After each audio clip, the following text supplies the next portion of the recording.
Every kitchen in this country has one. The knife at the back of the drawer that used to glide clean through a ripe tomato and now just squashes it flat. The one you press down on a little harder than you used to, and then a little harder than that, until you are not really slicing anymore. You are sawing. You are forcing a dull blade through something it should be cutting effortlessly, and somewhere in the back of your mind you know the knife is given up, but you keep using it anyway, because buying a new one feels like more trouble than it is worth. So eventually you do buy a new one. Or you buy one of those electric sharpeners, the little plastic box with slots in it, $30 or $40 at the hardware store, the kind you pull the blade through and it grinds and sparks a little, and hands you back something technically sharper than before. And it works, for a while. What the box on the shelf does not tell you is that every single pass through that machine removes a meaningful amount of good steel from your blade, far more than it needs to, because the machine cannot feel the actual condition of your edge the way a human hand can. Use it regularly, and you will watch a quality knife wear down to a thin, weak shadow of itself within a few years. You are not maintaining the knife. You are slowly consuming it. My name is Silas Miller. I am Amish, and I farm this land in Lancaster County, Pennsylvania. Every knife in this house, every axe head in my shed, every pair of garden shears my wife owns, gets sharpened the way my grandfather sharpened every blade on this farm for the better part of 70 years. A flat stone, a strip of leather, about 10 minutes of patient, deliberate work. No electricity, no replacement parts, no machine wearing your good steel down a little more every time you reach for it. By the end of this video, you are going to know exactly how to take any dull blade in your house and bring it back to a true, clean, working edge. In most cases, sharper than it ever was the day it came out of the package. I am also going to tell you the honest truth about what this method asks of you, because it asks for something the electric sharpener does not. It asks for your attention and your patience. That is the trade, and it is worth making. Let me start with why this even matters. Because most people have never been told what actually happens to a blade's edge as it dulls, and once you understand it, the whole sharpening process stops feeling mysterious. A knife edge, looked at closely enough, and I mean truly closely, the kind of magnification a metalworker would use, is not a perfectly smooth line.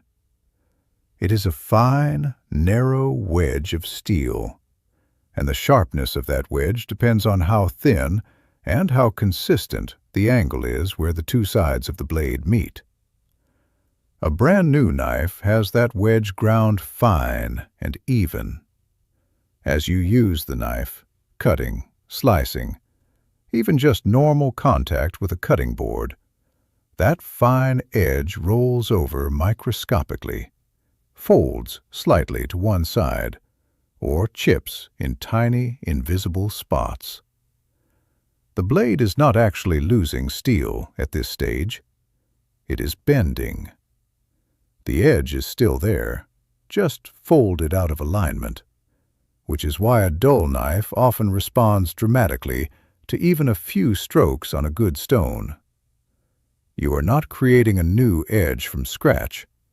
You are straightening the one that already exists. Once a blade is heavily worn, beyond simple folding, into actual rounding and wear of the edge itself, that is when real sharpening, removing a small amount of steel to create a fresh, true edge, becomes necessary. A whetstone does both jobs depending on how worn the blade is, and it does them with total control because you can feel exactly what is happening under your hand in a way no machine can replicate.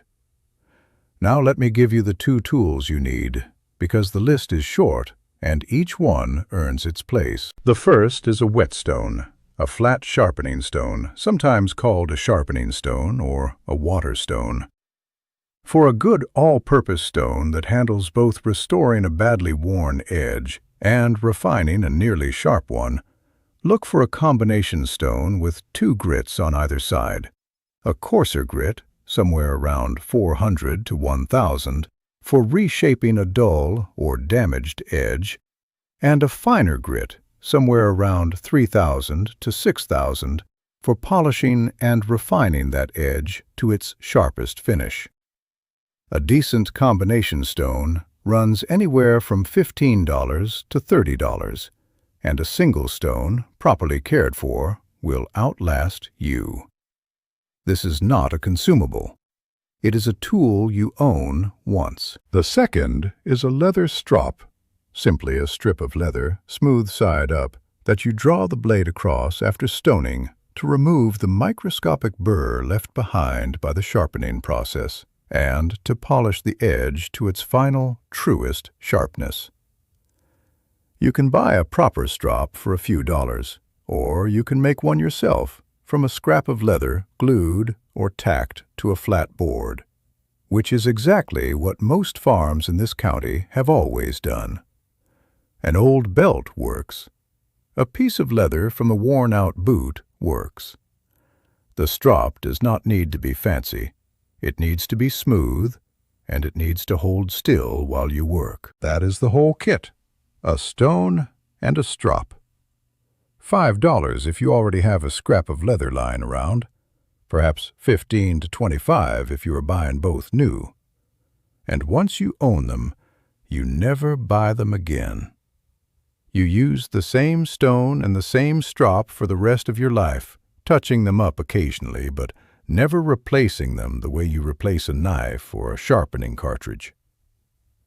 Now, the part that matters more than any other single thing in this entire process: the angle. Every blade has a bevel, the angled section ground into the edge where the 2 faces of the blade meet. Different knives are designed for different bevel angles, depending on their purpose. A typical Western kitchen knife wants roughly 20 degrees on each side. A finer Japanese-style kitchen knife often wants something closer to 15 degrees per side for a thinner, sharper edge that trades some durability for cutting precision. An axe, which needs to withstand much harder impact without chipping, wants a wider angle, often 25 to 30 degrees, to keep the edge thick and resilient. You do not need to measure this with any precision instrument. What you need is consistency. Finding the angle that matches your blade's existing bevel, and then holding that exact angle steady through every single stroke. This is the single thing that separates someone who sharpens a blade well from someone who ruins one. Change your angle halfway through a stroke, even slightly, and you round off the edge instead of refining it, and you will feel the difference in how the blade performs afterward. A simple way to find your angle the first few times: lay the blade flat on the stone, then lift the spine slowly until you feel and see the bevel itself make full contact with the stone surface, not the flat of the blade, just that angled bevel section. That is your angle. Lock your wrist at that position relative to your forearm, and move your whole arm through the stroke rather than rotating your wrist, which is where most people introduce angle drift without realizing it. Now the actual sequence, step by step. If your stone is a water stone, soak it in water for about 10 to 15 minutes before you begin. This allows the stone to develop a slurry on its surface as you work, which is part of what does the cutting and polishing. Some oil stones, instead, use a few drops of honing oil rather than water, so check which kind you have. Set the stone on a damp towel or a non-slip mat so it does not slide on your work surface while you sharpen. Start on the coarser grit side if your edge is genuinely dull or damaged. Hold the blade at your established angle and draw it across the stone in a smooth, sweeping motion, leading with the edge moving away from you, applying light, even pressure with your fingers near the tip of the blade to help maintain consistent contact.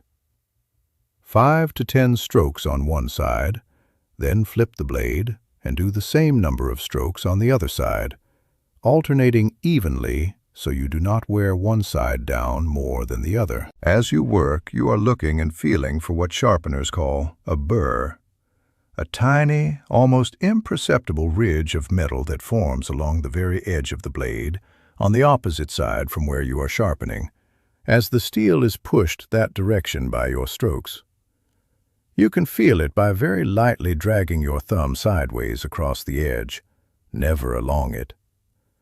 The presence of an even burr along the full length of the blade tells you that side has been fully sharpened, and it is time to flip and work the other side, which will form its own burr, and in the process remove the first one. Once you have a consistent edge on the coarse grit, move to the finer grit side of the stone and repeat the same process with lighter pressure. This stage is about refining and polishing the edge rather than reshaping it, smoothing out the coarser scratches left by the first stage and bringing the edge to its final, keenest finish. 5 to 10 light strokes per side, alternating, checking for that same fine burr as you go. Now, the strop. And this is the step most people skip, and it is the step that makes the real difference between a sharp knife and a genuinely exceptional one. Lay your strop flat. Unlike sharpening on the stone, where you lead with the edge moving forward into the stone, stropping is done edge trailing, meaning you drag the blade backward, spine leading, edge trailing behind, so you are polishing and aligning the edge rather than cutting into the leather. Hold the same angle you used on the stone. Draw the blade across the strop in long, smooth strokes, 10 to 15 per side, alternating sides, using very light pressure. The strop is not removing steel, it is removing that last microscopic burr and aligning the very apex of the edge into perfect, straight alignment. When you are done, the edge should feel different from a stone-only edge in a way that is hard to describe until you feel it yourself. Cleaner, smoother. It will glide through paper without catching or tearing.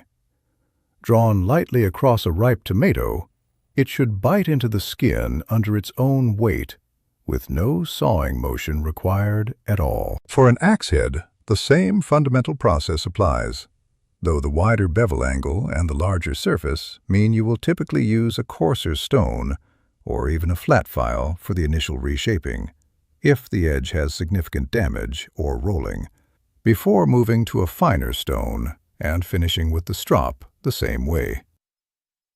Many farmers, myself included, keep a dedicated round or oval stone specifically for axes and larger tools, separate from the finer kitchen knife stone, simply because the coarser work an axe sometimes needs is harder on a fine stone's surface. Now I owe you the honest limits, because I will not let you believe this fixes every problem with every blade. This method restores and maintains an edge beautifully. It does not repair serious physical damage, a deep chip, a cracked tip, a blade that has been bent out of true. Those problems need more aggressive grinding, or, in serious cases, a professional with proper equipment, before a stone and strop can take over for ongoing maintenance. This method takes longer than an electric sharpener, and I will not pretend otherwise. A machine takes 30 seconds. This takes 10 to 15 minutes the first time you do it on a truly dull blade, and faster with practice and with regular touch-ups that catch a blade before it gets too far gone. The honest trade is this: 30 seconds of machine grinding removes far more steel than 10 minutes of careful stonework, which means the machine-sharpened knife dulls faster and needs sharpening again sooner, while the stone-sharpened knife, properly maintained, can go years between full sharpenings with just occasional quick strops to keep the edge aligned. This method also has a real learning curve. Your first few attempts will likely produce an edge that is better than what you started with, but not as sharp as what you will be able to achieve after you have done it a dozen times and your hands have learned what consistent pressure and angle actually feel like. This is a skill, not a gadget. It rewards practice the way any hand skill does, and I would rather tell you that honestly than have you try it once, feel discouraged, and give up. And one last honest word, different steels behave differently. A softer steel, common in many inexpensive kitchen knives, sharpens quickly and easily, but also dulls faster and needs more frequent touch-ups. A harder steel, common in quality Japanese kitchen knives and good axe heads, takes longer and more careful work to sharpen, but holds its edge far longer once you get there. Know roughly what you are working with, and adjust your patience accordingly. Now I want to take a moment because this is the part that matters most. Think about what we just walked through. A stone and a strip of leather, owned once, used for a lifetime, capable of bringing any blade in your house back to a true working edge for the cost of about 10 minutes of attention. And on the other side of that fact, an entire category of disposable sharpening gadgets and disposable knives, all of them built on the same quiet premise that your time and attention are worth less than a purchase, and that it is easier to sell you a replacement than to teach you a skill your grandfather considered as basic as tying his own boots. The electric sharpener is not a scam. It does sharpen a knife. But every single pass through it sacrifices steel that careful stonework would have preserved, which means the knife you bought to last a lifetime, instead, lasts a handful of years before it is thin and weak enough to need replacing. That is not an accident of poor design. That is, quietly, and without anyone ever saying so out loud, a product built to need replacing, both the sharpener and eventually the knife it slowly wears away. My grandfather sharpened every blade on this farm by hand, because that is what every farmer and every craftsman did before the electric gadget convinced a generation that a basic hand skill was too difficult or too time-consuming to bother learning. It was never difficult. It simply asked for patience, and patience does not advertise well on a store shelf next to a box that promises results in 30 seconds. There is no money in a stone you buy once and a strop you cut from an old belt. There is real money in a sharpener you buy today and a knife you replace in 3 years instead of 30. Nobody is hiding this from you. Nobody needs to.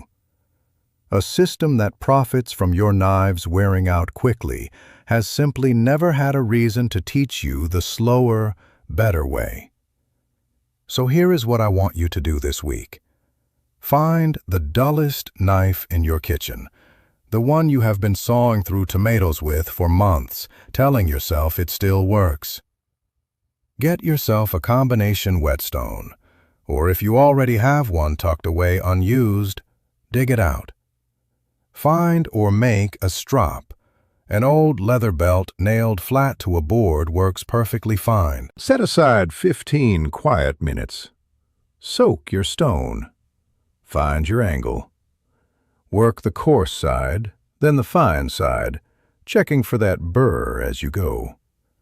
Finish with the strop, 10 to 15 light strokes per side.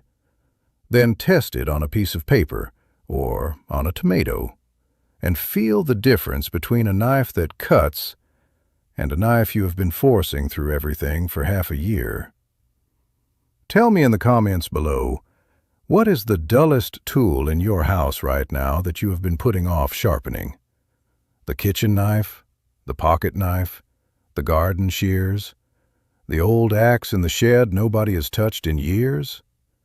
Tell me, and once you have tried this method, come back and tell me how the edge felt afterward. Because the first time most people feel a properly stropped edge, they remember it. I read every single comment. Next time, since we have been talking about taking care of the tools you already own, I am going to show you the old way my people keep a cast iron pan seasoned and protected for generations of use. Passed down rather than replaced, using nothing but heat, oil, and a habit practiced after every single meal. It is the natural companion to today's video, another lifetime tool properly cared for, instead of another disposable purchase. Until then, find your angle, work the stone, finish with the strop, and remember, the people who built this country with their hands knew things we are only just starting to remember.